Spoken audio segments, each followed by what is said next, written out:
Hello everyone. March month चल रहा है हमारा और मार्च मंथ में हमें देखने को मिलते हैं बहुत सारे नोटिसेस, जैसे कि अभी भी आ रहे हैं सेक्शन 148 ए के नोटिसेस। मेरे पास भी बहुत सारे ऐसे नोटिसेस आए हैं मेरे क्लाइंट्स की तरफ से, तो सोचा आप सब लोगों से इसके बारे में डिस्कस कर लिया जाए। जब आपका केस असेसमेंट या फिर रीअसेसमेंट के लिए सिलेक्ट किया जाता है या फिर 147 की प्रोसीडिंग्स जब स्टार्ट होने वाली होती है, तो उससे पहले एक प्रोसेस होता है जो डिपार्टमेंट को फॉलो करना होता है। विदाउट दैट प्रोसेस आपको 147 असेसमेंट का नोटिस जो है रिसीव नहीं हो सकता। उस प्रोसेस की अगर मैं बात करूं तो सबसे पहले आपको उस प्रोसेस के अकॉर्डिंग रिसीव होगा सेक्शन 148 ए का नोटिस, जो कि आजकल आ रही है। आफ्टर दैट आपको रिसीव होगा सेक्शन 148 ए का नोटिस, और इसके बाद अगर आपका जो केस है वो फिट फॉर असेसमेंट माना जाता है तो उसके बाद आपके ऊपर जो है सेक्शन 147 की जो असेसमेंट प्रोसीडिंग्स है वो सब स्टार्ट होने लगती हैं। सेक्शन 148 ए के अगर मैं नोटिस के टाइम लिमिट की बात करूं, सेक्शन 148 ए के जो टाइम लिमिट्स हैं इसमें चेंजेस आए थे अभी लास्ट सितंबर 2024 में। रिवाइज्ड गाइडलाइन के अकॉर्डिंग जो सेक्शन 148 का नोटिस आपको इशू हो सकता है उसमें दो टाइम लिमिट्स दी गई हैं, 3 years and 5 years.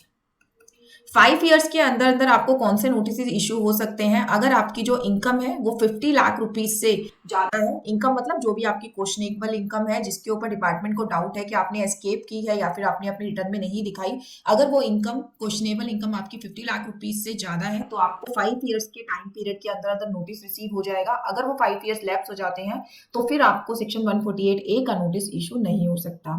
Same as अगर आपकी इनकम कम है 50 लाख रुपीज से, तो ये जो टाइम पीरियड है ये आपका 3 इयर्स होता है। 50 लाख से अगर आपकी इनकम कम है और 3 इयर्स अगर वो क्रॉस हो चुके हैं तो आपको सेक्शन 148 ए का नोटिस जो है रिसीव नहीं होगा।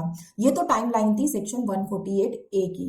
अब बात करते हैं सेक्शन 148 का नोटिस आपको कब तक इशू होता है। जैसे कि मैंने अभी आपको सीक्वेंस बताई, सबसे पहले आपको आएगा सेक्शन 148 ए का नोटिस, जो कि आपका एक शोकस नोटिस होता है कि आपकी इस इनकम को टैक्स क्यों ना किया जाए या फिर इस इनकम के ऊपर हम असेसमेंट प्रोसीडिंग्स क्यों ना इनिशिएट करें। अगर आप उसका एकदम सक्सेसफुली रिप्लाई कर देते हैं, डिपार्टमेंट उससे सेटिस्फाई है, तो आपको सेक्शन 148 का नोटिस इशू नहीं होगा।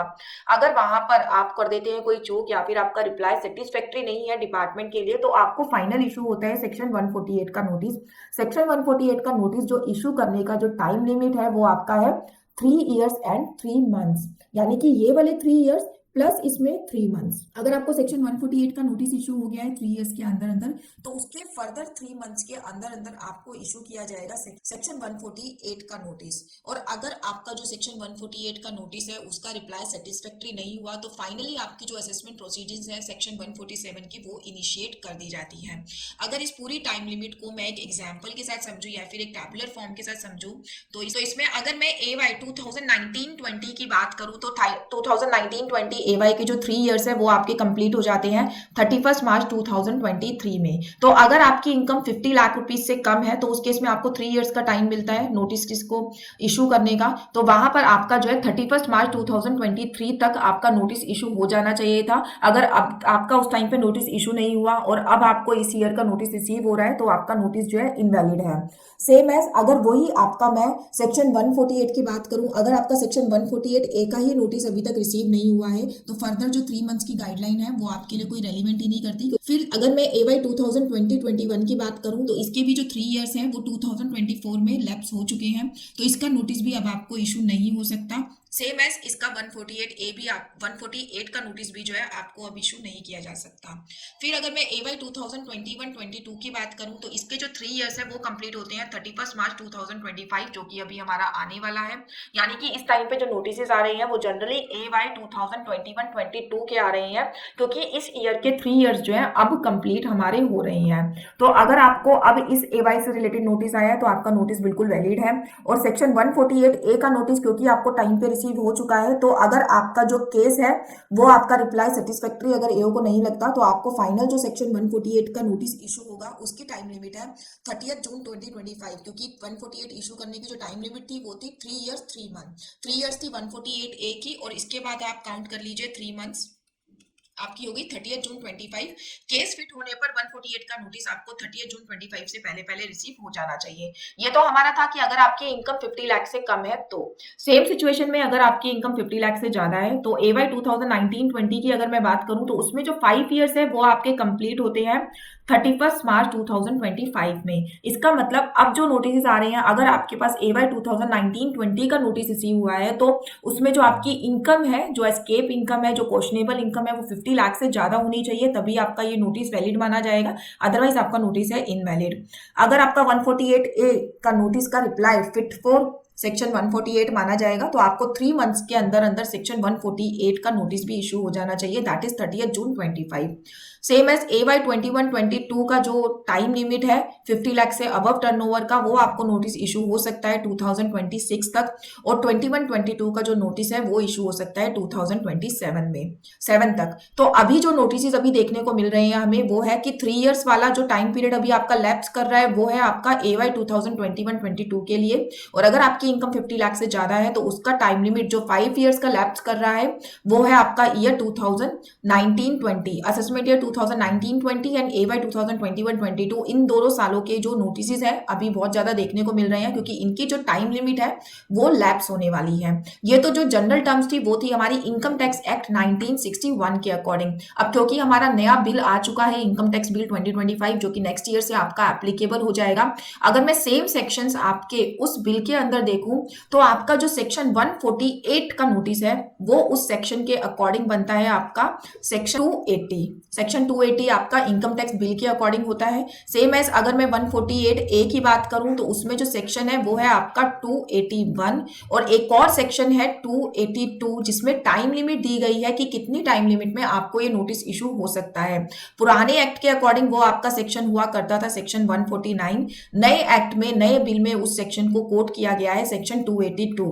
और तो ये अभी तक सेक्शंस की टर्म्स में नहीं बोले जाने चाहिए, इनको हम क्लॉज वर्ड यूज करते हैं बिकॉज अभी तक इसका बिल का जो है एक्ट में कन्वर्जन नहीं हुआ है, बट क्योंकि हमें सेक्शन की आदत है तो मैं सेक्शन वाइज आपको इस चीज के बारे में बता रही हूँ। अगर मैं न्यू फाइनेंस बिल में इसी टाइम लिमिट को पढ़ूं तो वहां पर आपको एक छोटा सा चेंज देखने को मिलेगा जो है आपका 4 इयर्स एंड 5 इयर्स का। न्यू फाइनेंस बिल में जो टाइम पीरियड हमारा 3 मंथ्स का था, सॉरी 3 इयर्स का था, उसको बढ़ाकर लिखा हुआ है 4 इयर्स, और जो टाइम पीरियड हमारा 5 इयर्स का था उसको बढ़ाकर लिखा गया है 6 इयर्स। उसके पीछे एक लॉजिक है, मैंने अपनी लास्ट इनकम टैक्स बिल की जो वीडियो बनाई थी उसके ऊपर मैंने स्पेशली मेंशन किया था कि इनकम टैक्स बिल में जो एक मोस्ट इंपॉर्टेंट मेजर चेंज है वो है कि प्रीवियस ईयर को हटाकर अब टैक्स ईयर वर्ड यूज किया जा रहा है। तो जब मैं नए इनकम टैक्स बिल की वर्डिंग्स को यूज करूंगी तो वहां पर जो वर्ड यूज किया गया है वो है 4 years has been passed since the end of relevant assessment year, यानी कि ये टैक्स ईयर की बात कर रहे हैं। टैक्स ईयर मतलब जिस ईयर की आपकी इनकम है, इसका मतलब अगर मैं करंट एक्ट के अकॉर्डिंग बात करूं तो ये फाइनेंशियल ईयर की बात कर रहे हैं। तो फाइनेंशियल ईयर के बाद अगर आप इन 4 इयर्स को काउंट करेंगे तो आपका अल्टीमेटली जो टाइम पीरियड है वो उतना ही बनता है, क्योंकि मैं यहाँ पर बात कर रही हूँ टैक्स ईयर की, फाइनेंशियल ईयर की, और जो मेरा इनकम टैक्स एक्ट है वहां पर मैं बात करती हूँ असेसमेंट ईयर की जो कि आपका नेक्स्ट ईयर होता है। तो टैक्स ईयर, अगर मैं यहाँ पे एग्जाम्पल के बाद बात करूं आपकी तो 2020-21 टैक्स ईयर की अगर हम बात करें तो न्यू फाइनेंस बिल के अकॉर्डिंग 4 इयर्स इसके कंप्लीट होते हैं 31 मार्च 2025 में। तो इसका मतलब यही टैक्स ईयर का अगर मैं नए पुराने एक्ट के अकॉर्डिंग कैलकुलेशन करती तो भी ये 31 मार्च 2025 ही बैठता, क्योंकि वहां पर हम असेसमेंट ईयर से काउंट कर रहे हैं और यहाँ पर हम टैक्स ईयर से काउंट कर रहे हैं।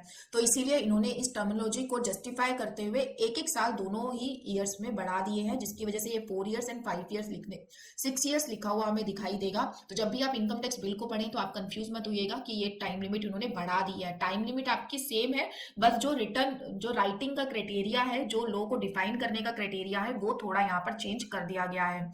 तो न्यू फाइनेंस बिल के अकॉर्डिंग आपके कौन कौन से सेक्शन रहने वाले हैं वो भी मैंने आपको बता दिया है, और कौन कौन से असेसमेंट ईयर के नोटिस अब आपको देखने को मिलेंगे 31 मार्च से पहले पहले, वो हमने ईयर डिस्कस कर लिए हैं। और एक बार अगर आपके ये 31 मार्च क्रॉस हो जाता है और आपको इस ईयर से पर्टेनिंग कोई नोटिस रिसीव नहीं होता है तो फ्यूचर में भी आपको इन ईयर्स के कोई नोटिस रिसीव नहीं होने वाले हैं। और सेक्शन 148 का 8 का और सेक्शन 148 ए का नोटिस अगर आपको रिसीव हुआ है तो उसका रिप्लाई आपको बहुत ही अच्छे से देना है, बहुत ही डिटेल्ड रिप्लाई देना है। आपको डिपार्टमेंट को कन्विंस करना है उस रिप्लाई में कि ये जो आपकी इनकम दिखाई गई है उस इनकम पर टैक्स नहीं लगना चाहिए या फिर वो इनकम फिट फॉर असेसमेंट नहीं है। नहीं तो आपकी, अगर आपने सेक्शन 148 ए का नोटिस का रिप्लाई सही से नहीं दिया तो आगे आपकी प्रोसीडिंग स्टार्ट होगी सेक्शन 147 की। एक बार आपका असेसमेंट में केस चला गया तो फिर उस केस से डील करना थोड़ा मुश्किल होने वाला है आपके लिए। तो यहीं पर ही आपने केस को संभाल लीजिए, नोटिस का अच्छे से रिप्लाई दीजिए। अगर आप किसी टैक्स प्रोफेशनल की हेल्प लेना चाहते हैं तो आप वो भी ले सकते हैं,